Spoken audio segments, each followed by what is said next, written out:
Hello, and welcome back to part 4 of our Discovering Portal Connector series. In part 3, we showed how you can build forms that provide a detailed view of specific records from the CRM. In this part, we will discuss how you can modify those entries through form submission and how Portal Connector seamlessly updates and synchronizes with the CRM in real time. Here, we have a record for the CRM contact Omar that is associated with the parent business Alpine Ski House. If we look at the query string, we will see encrypted GUIDs for both the parent ID and the contact ID. So as you can see here, the parent ID is that, and the contact ID is that. Let's add a phone number to this user. However, let's see what happens when I add a random value that clearly isn't a phone number. So we'll go ahead and enter 123A and click Submit. We see that an invalid phone number readily gets accepted in the CRM without validation. Let's address this issue by configuring this field to take valid North American phone numbers. We have to go back to our contact detail form and then click Edit on the business phone number. What we'll do is go to Validation, create a custom validation, and then enter the following regex script in. Then we'll go to Appearance and place an empty placeholder so we can guide our users as to what the acceptable format is. We'll click Save, and while we're here, let's configure the role such that it is a required field. We'll click Save, and we'll also go to Lookups and do some configurations here. So you see here that there's a data tab in Lookups. This is one of our few fetch-based widgets. We'll go to the Fetch Builder, and what we'll do is do a reverse order search of our names. We'll save and close, save, and publish the form. Let's go back to the page, refresh, and edit the record for Omar again. Let's see what happens this time when we try to submit.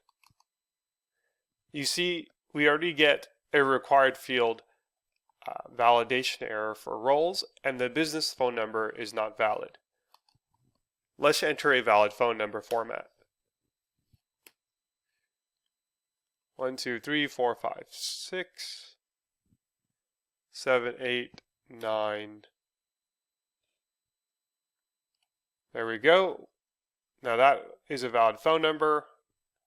Let's select a role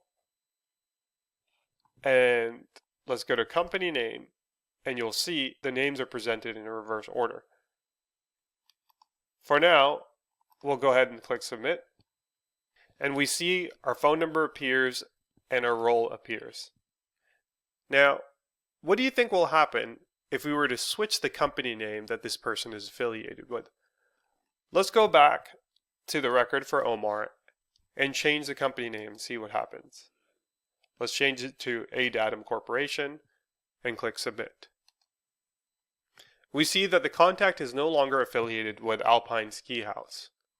Let's go back to our original grid of accounts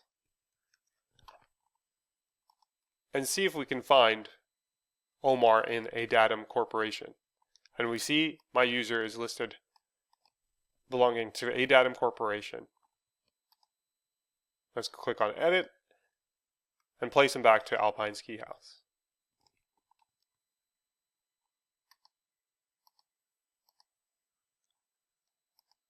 And now we see that Omar is affiliated back with Alpine Ski House. Before we end this demo, I wanted to highlight that there are many more things we can do with the Portal Connector, such as trigger a workflow in the CRM when a form gets submitted that sends an email, filter fetch data based on logged in user, or we can upload to SharePoint directly. We have now completed the Discovering Portal Connector demo. We saw how we can install the Portal Connector, connect it to the CRM, create and configure pages and forms, and work with some common Portal Connector widgets, such as the grid, text field, and lookups. Be on the lookout for other demos that dive into some of the features we discussed. If you're further interested in exploring Portal Connector, simply Google Portal Connector Demo Trial Site, and you should see a Start a Trial Portal Connector page. You can click on the link and fill out the form, and it will get you in touch with one of our account managers. Thank you for following along with the Discovering Portal Connector series.